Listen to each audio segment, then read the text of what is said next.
अहिल्यानगरमधून एक सविस्तर रिपोर्ट आहे।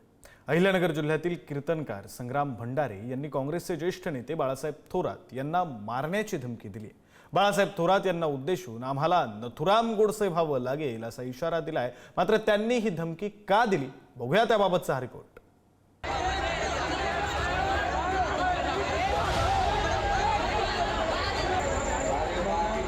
छत्रपती शिवाजी महाराजांनी अब्दुल्ला फाडला याला जर तुम्ही राजकारण म्हणत असाल बाळासाहेब थोरात आम्हाला नथुरामजी गोडसे व्हावं लागलं। आपल्या विचाराकरताचं बलिदान हे आनंदानं स्वीकारण्याची तयारी माझी आहे। कीर्तनाच्या कार्यक्रमावरून अहिल्यानगर जिल्ह्यात नवा वाद पेटला। शनिवारी संगमनेरच्या घुलेवाडीत संग्राम बापू भंडारे यांचं कीर्तन सुरू होतं। कीर्तनात मुद्दा अध्यात्मावरून भरकटल्याचा आरोप करत काँग्रेस कार्यकर्त्यांनी राडा घातला। विशेष म्हणजे हा आक्षेप घेणारा व्यक्ती होता काँग्रेसचे नेते बाळासाहेब थोरात यांचा स्वीय सहाय्यक। त्यामुळे यावरून कीर्तनकार संग्राम बापू भंडारेंनी काँग्रेस नेते बाळासाहेब थोरात यांना उद्देशून आम्हाला नथुराम गोडसे व्हावं लागेल असा इशारा दिला। घुलेवाडीच्या कीर्तनामध्ये मी राजकारणावर बोललेलाच नाहीये आणि जर छत्रपती शिवाजी महाराजांनी अब्दुल्ला फाडला याला जर तुम्ही राजकारण म्हणत असाल तर बाळासाहेब थोरात आम्हाला नथुरामजी गोडसे व्हावं लागलं। कारण त्याकडे आम्ही राजकीय दृष्ट्या बघत नाही, आम्ही त्याच्याकडे महाराष्ट्राच्या अस्मितेच्या दृष्टिकोनातून बघतो, हिंदू धर्माच्या दृष्टिकोनातून बघतो। खरं म्हणजे असं बलिदान तर मला आनंदानं घेईल मी। जर कुणी तत्वाकरता विचाराकरता म्हणून आम्ही जगत असताना कुणी जर आमच्यावर असा नथुराम गोडसे आमच्या पुढे आला एखादा तर ते बलिदान घेण्यामध्ये मला आनंद आहे, तुम्हाला स्पष्टपणे सांगतो। मी महात्मा गांधी नाही, पण त्या वैचारिक आपल्या विचाराकरताचं बलिदान हे आनंदानं स्वीकारण्याची तयारी माझी आहे। संग्राम बापू भंडारेंच्या कीर्तनात झालेल्या गोंधळावरून हिंदुत्ववादी संघटना आक्रमक झाल्या। आमदार अमोल खताळ आणि आचार्य तुषार भोसले यांच्या नेतृत्वाखाली संगमनेर बसस्थानकासमोर रास्ता रोको करण्यात आला।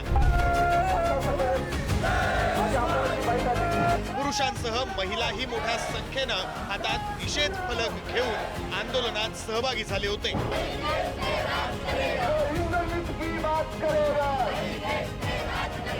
यावेळी आमदार अमोल खताळांनी काँग्रेस नेते बाळासाहेब थोरातांवर निशाणा साधत त्यांचा DNA तपासावा लागेल अशी टीका केली।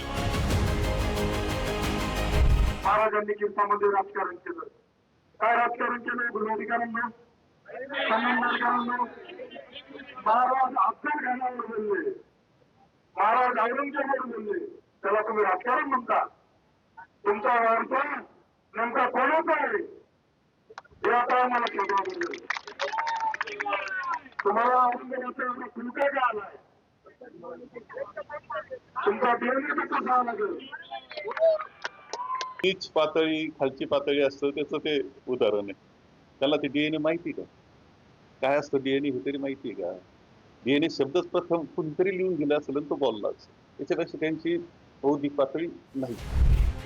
श्रावण महिन्याच्या निमित्तानं या धार्मिक कार्यक्रमाचं आयोजन करण्यात आलं होतं। मात्र 16 ऑगस्टला संग्राम बापू भंडारेंच्या कीर्तनात काँग्रेसनं गोंधळ घातला। यावेळी काँग्रेस कार्यकर्त्यांनी शिवीगाळ करत महाराजांवर हल्ला केल्याचा आरोप होतोय आणि त्यामुळं या प्रकरणी 14 जणांविरुद्ध गुन्हा दाखल करण्यात आलाय। सोन्याचा चमचा तोंडात घेऊन जन्माला आलेली ही माणसं आहेत।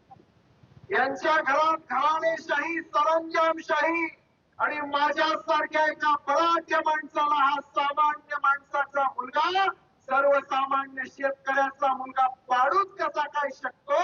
म्हणून अस्वस्थ झाले बाळासाहेब थोरात, अस्वस्थ झाले। त्या ठिकाणी जेवढ्या लोकांनी गदारोळ केला ती सगळी मंडळी काँग्रेसची होती आणि त्याचे पुरावे माझ्याकडे आहेत। इतर बसलेल्या कोणत्याही माणसाला त्याविषयीचा आक्षेप नव्हता।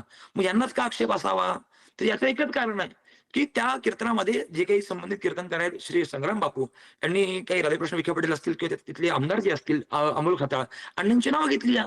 दुर्दैवानं त्यांनी काहीतरी तिथे धर्मसत्तेकरता मदत केली आहे, काही कार्य केलं, त्यांचं कौतुक केलं, बिघडलं काय? आणि त्याचा कुठेतरी मनामध्ये आपण विचित्र विचार ठेवून मग आपण यांना काहीतरी हाणामार केली पाहिजे, यांच्यावरती काहीतरी शिवीगाळ केली पाहिजे, त्याच्यातनं याची सुरुवातच मुळात काँग्रेसच्या कार्यकर्त्यांनी केली आहे। संगमनेरमध्ये झालेल्या प्रकारामुळे संपूर्ण वारकरी संप्रदाय, कीर्तनकार वर्ग बदनाम होतोय. थोर संत परंपरेतून आलेलं हे कीर्तन कुठल्या वळणावर आलंय? यात कुठल्या राजकीय पक्षांचा अजेंडा राबवला जातोय का? कीर्तनकार महाराज राजकीय पक्षांच्या वळचणीला विसावतायत का?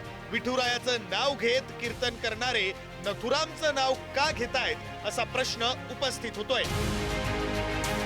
प्रशांत शर्मा, पुढारी न्यूज, शिर्डी.